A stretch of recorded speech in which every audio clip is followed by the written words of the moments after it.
Ladies and Germans, how you all doing? This is Con Over. This is Ring Roo, low, low, low. And folks, today we are in Ocean North, aren't we? Today with some other monthly tournament coverage. Who do we have? What are they bringing? Well, on the left-hand side in the blue, we have a GhostDragon playing 20 Panzer with a Maverick Income. Right-hand side in the red, we have an ElBurro playing Musgraya Grouper Bactina, also with a Maverick Income. You know, I didn't really appreciate until we went live here that we actually have, kind of two signs of the Zodiac here, don't we? Yeah, the Panzers and the infantry span. The 20 Panzer does have a pretty decent amount of infantry, but not the Musgraya quality, which we love to see. Almost got equality too. I mean, it's the kitchen sink division. Well, the naval junk going all over the place. We have, the Furies and Bushlati and everything like that. Like, it's tons of fun. Yeah, hopefully go a bit more successful in those Crimean invasions in 1941 the Soviets kept launching. Oh, Crimea River. Or a lake. Or, yes. But a lot of blood. Oh, there was plenty of that for sure. Korn was mightily pleased. We are seeing knee mortars down to the south 50 mils just plastering that factory. But we are actually even more bizarrely seeing action all across the map. Yeah, a lot of infantry action, really not a whole lot of tank rushing. I mean, you got the Arsenals getting blapped in the southern town and the Pantagrueliers.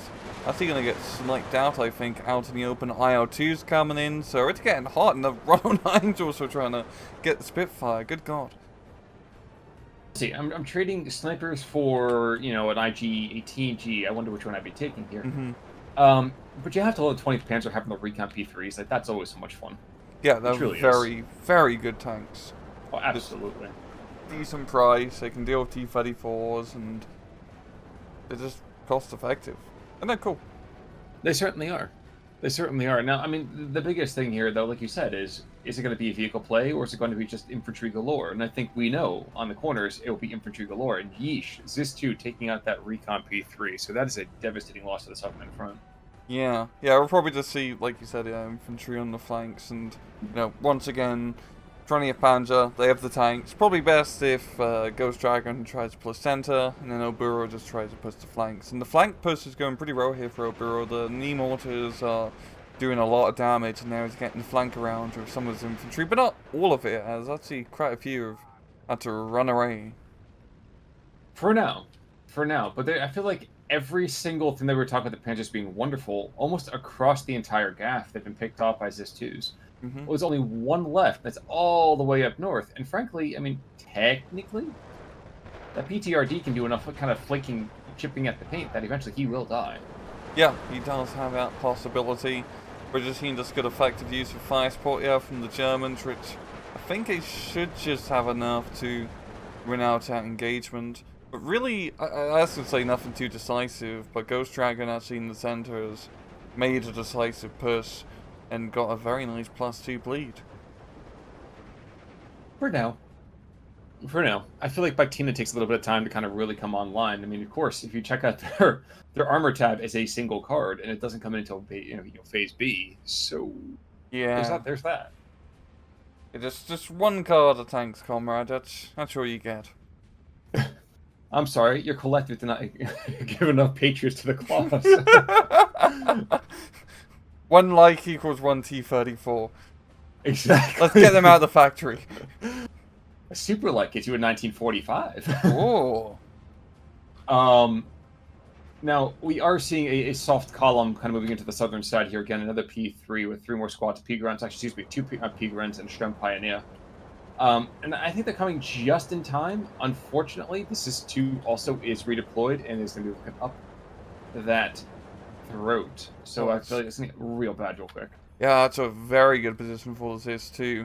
And it's just been attrition warfare down here. GhostDragon very much down to his last set of troops. We're seeing a huge heap of reinforcements, but at the same time for ElBurro, a lot of his guys are on foot, so it's going to take him time to get into that all-important farm complex. And he needs to get into that farm complex if you want to shut down that road. You certainly do. Turning to the north real quick, not a whole lot. That P4 continued to be a bit of a pest. And that Zis-2 is lining up as a P3, and I would almost bet money, but thankfully I was expected to die in the first shot. And second, third, fourth. we kills. That's the important part here. I'm actually just shocked that the P3 is actually able to kill. I feel like P3s, despite being recon, seem to always be driven by Stevie Wonder. Mm-hmm. But the Moskaya Picotas moving on in, Pioneer Fures. So, I mean, this is probably not going to go well for Picotas in the long term, especially when that BF-109 comes in.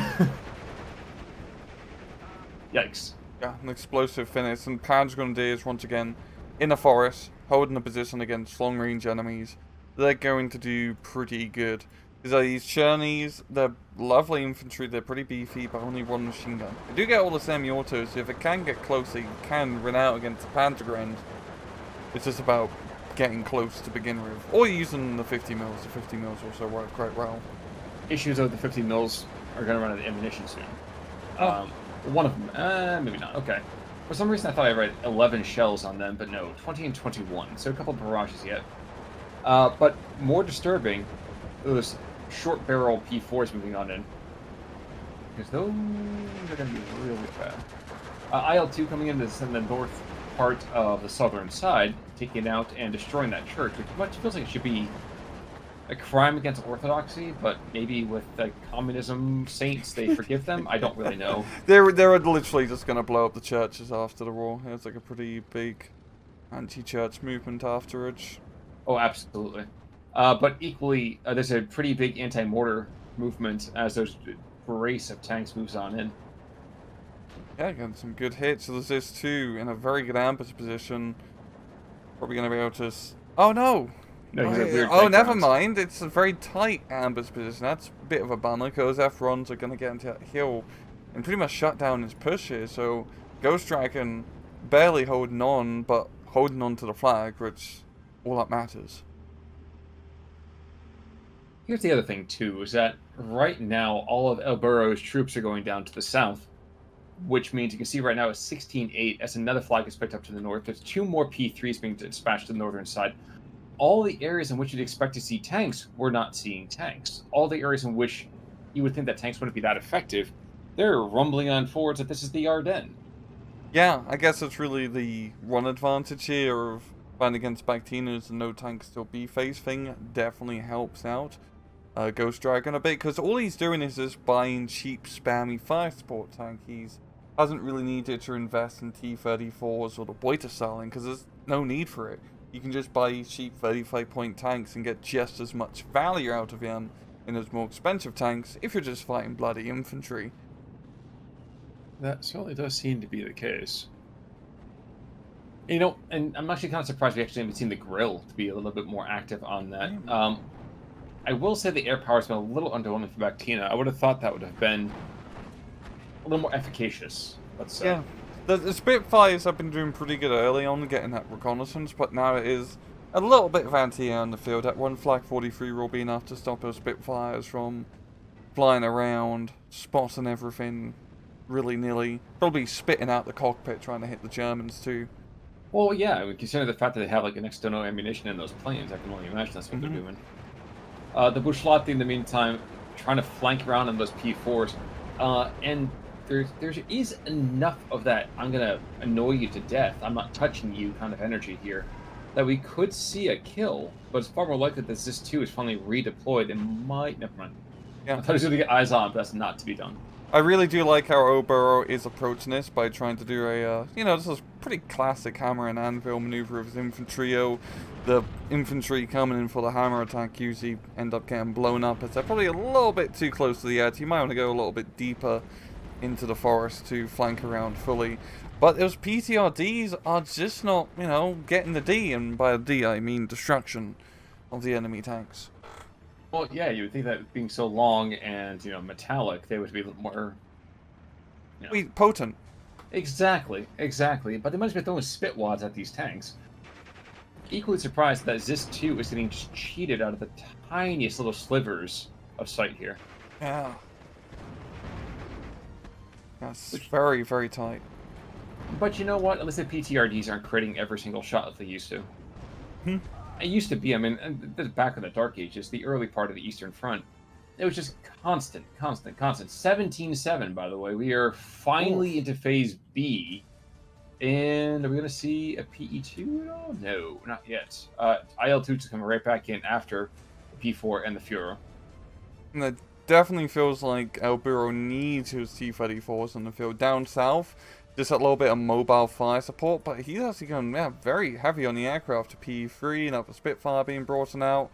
So he's going to go more for the air dominance to try to blow up his tanks, if he can keep line of sight on him. And therein lies the rub, doesn't it? We do have... Whoa, hey. Was that... That was the enemy BF-109 going down. Yeah, it was. I think... Yeah, like, I'm pretty sure. Is that the anti-air? No, I think it was actually the IL-2 making a run at him. Buslati moving on and trying to get some kind of effect here. Nothing too great just yet. The 50 mils out of ammunition. The PE2, PE3, excuse me, going after 81mm stovepipe. I actually very much approve of that. Yeah, that was a really good kill right. Yeah, I might as well take advantage of the flying artillery to hit the rear. Because that mortar can prove to be a huge hassle against the infantry spam. So, really good hit. Absolutely. Now the question is, will he get out? This is not, the IL-2 ridiculousness. This is actually something that's killable. You can see right now he's starting to smoke. Apparently his mother never told him to smoke. Or no, never told him not to smoke, rather. Excuse me. Taking a look across the rest of the map, we've been looking an awful lot at the bottom. Town in the south-central part of the map, very firmly in German hands. Not surprising right now, although we do see a 50 mil that's going to be engaging. And probably suppress, if not outright kill at Tigran. North and north-central, well, this is still very much a German position. Though in the northern forest, I feel like we're seeing the beginnings, the barest shreds of ElBurro getting more stubborn. Some would say kind of stubborn as an ass, and kind of getting himself really together. Yeah, he's got a decent defensive position in that forest, especially with his infantry spam deck. As you've seen, GhostDragon is not wanting to tackle in that CQC, and rightfully so. So he's just pretty happy setting up around the perimeter of that farm. I mean, he's got all the Panzers set up in a good position to provide some fire support if the Russians do decide to get a little bit too close. You seem a little bit too close, you can do down south. Sturm Pioneers being engaged, they are firing at the Buslati. But the Buslati really should be able to get a kill here pretty quick. Yeah, it got a decent flank shot initially on the Panzer IV, but it keeps bouncing. Yeah, the PTRDs are not living up to their usual reputation. No, they are not. No, they are not. And now here we go again. We have more planes being brought down to the south, another PE3, but at the same time, now we have 2 more P3Ls. So, I mean, Hearth isn't in yet. I'm not expecting that Hearth is going to be the guy to kind of save the day, so to speak. But the fact that the P4s haven't had to really be tapped until vaguely soon kind of tells me that things ain't looking good over here for ElBurro. Yeah, ElBurro's been having a very tough time actually getting, anti-tank into these rather critical locations. He has decent anti-tank available to him, but the PTRDs aren't really cutting it. He's only getting the tanks now in B phase, and that one T-34 is going to have probably a bit of a hard time. He doesn't really have any Panzerfaust, of course, because he's Russian, or Panzerschrecks or bazookas to deal with these Panzer IVs.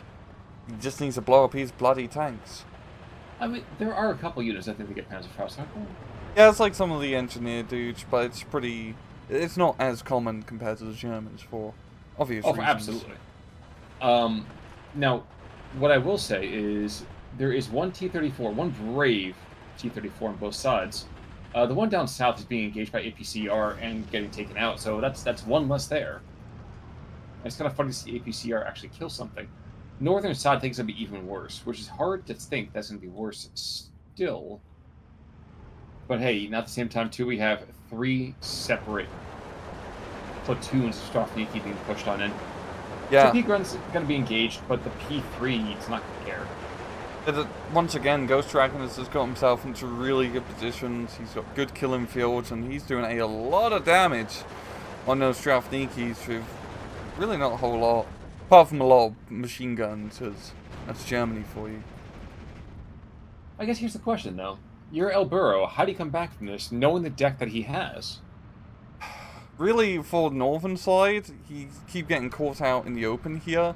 He needs to just get his infantry all the way up north into the forest and do the far forest flank with his dudes and force a fight in the forest where the tanks cannot engage him.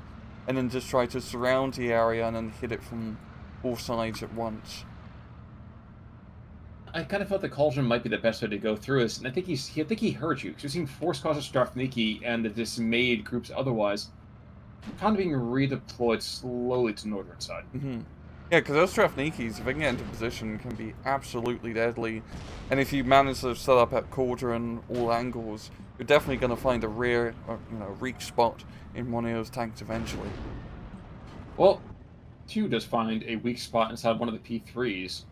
And almost seeing the same thing happen over here. Otherwise, yep, CS2 goes down. T-34 did remotely engage that P3 and in the trees. And I feel like right now, there we go, 180. I actually like this call. I would have actually kind of wanted to see it down south first. But with all of this infantry here, I understand why he's redeploying it quite as much as he is. Yeah, if you can just get a good off-map artillery barrage, you can pretty easily mop this up. The also as well, we keep forgetting, it's still at southern town. And that's given GhostDragon really the majority of the points here. He's got the grill actually set up on the hilltop position, getting some very good hit on these journeys, even though GhostDragon barely has a whole lot of stuff left in that town. So ElBurro tipped his hand, looked to the northern side. So that giant column of troops coming in? Oh. Yeah. It's a few guys. Just a smidge. Also, I don't know how he saw the 180 off map, but I feel like the 180 off map has been seen, and thus we're seeing now a rather meager defense in the shape of guys going and fleeing for the high hills. Mm-hmm. Worse though, there's a 220 the other direction, so the 220 is going to come up, throw down an artillery barrage, and absolutely plaster every bit of the Russians that have not managed to get nuked by themselves. Yeah, just he doing more damage to his own troops, it seems, than the actual Germans. He only managed to kill 2 Panzer Grenadiers. And he's what? Oh, okay. I was confused because it was like red lettering, but no, it's just GhostDragon's name. I will say though, ElBurro, it is 1311. Down south, you actually saw much the same thing as a 220 down there, just absolutely shellacking anything that was vaguely Russian speaking. As they might say, no Russian. Mm-hmm. But the 220 to the north, the Flak 43 there to kind of push away the aircraft. Yeah, this is going to get ugly real quick. And better still, GhostDragon has 4 squads of infantry that's just waiting for that to come through. Oh no! Oh! That actually was beautiful! He almost got the off map. I've never seen a rocket plane get such good HE damage. I'm just really, really surprised because I saw that and I was like, oh, okay, all these 4 squads are going to get pounded. 2 get disembarked. That was probably the best way to defang this counter push. And here comes Zhukov now. But no, the anti-air is set up and no gun runs. Maybe the second run? The A-20s are so slow. I know. I'm sorry. This is not the Marauder, BS that we used to see way back when either. But, another artillery barrage. Is it the final artillery barrage? Yeah, I think it is, isn't it? For that 180. Gets 2 kills, 2 tank kills. Wow. Kind of sad, though. The off-map, I think, has been the killiest thing over here for ElBurro. Yeah, and now he has a really good opportunity to push, but the problem is, it's a whole lot of infantry, so he's not going to gain a lot of ground in this, window he has to see some territory. So it still gives GhostDragon a pretty good chance to set up defense. He's got a lot of pioneers, which no longer in their trucks, but can still be pretty good in a defensive position. I will say I'm not disappointed is the wrong term. Spitfire goes down, spitting fire. And we are going to see sometimes these rather meager postures being taken by ElBurro. And I realize I'm saying this as 2020 vision here. But the Sherny Bushlati, for example, keeping free flags, if he just moves 100 meters. Oh. 100 meters. Yeah, just free. Which is plainly free. That's been a real, Achilles heel here in just ElBurro side. We've been focusing so much on the flanks, but this town is just gained him so many points. It's going to win GhostDragon the match here, and it's just a Flammenwerfer dude in an IG-18. Of course, there's backup fire support, just holding these critical locations. Well, there have been more that was in the area, but then the BF-109 came in, bombing the Russians, and decided to, hit his own guys as well. So, we, however, despite the fact that we are promised 2 barrages from the northern side, we are not going to see either one of them drop, because we are 8 seconds out, and I don't think ElBurro is going to be stubborn enough to take 2 flags in that amount of time. No, and that's it. GG, and a pretty close KD. I mean, ElBurro got rocked in terms of the... Oh, he got rocked in terms of the flag points, but he got more kills, and he was definitely starting to come back momentum right towards the end, yeah. The weird thing, isn't it? Because to me, I was feeling like looking at that, and I feel like sometimes a territorial game makes you feel like the KD should be way, way different. Mm-hmm. Looking at kills, we had an IL-2 do reasonably well. And yeah, like I said, that Chichikov over here, 2 vehicles, 2 infantry. Yeah, when the off map is among your deadliest units, this is not a great place to be. Yeah, and then losses. Panzer IV, Dirtshut did pretty good. IG-18 doing decent. Honestly, nothing really crazy on either side. It's everyone did their part. Yeah, which is kind of weird. I mean, you usually expect somebody to be mentioned in dispatches, but here, people just got dispatched without any kind of noteworthiness. And such is war. Yeah, such is war. War is hell. Any final thoughts, sir? No. Okay, GhostDragon, well done, sir. ElBurro, I'm going to tip my hat. It was well played, but until Thursday, I'm Conor Work. I'm Rangru, take it easy.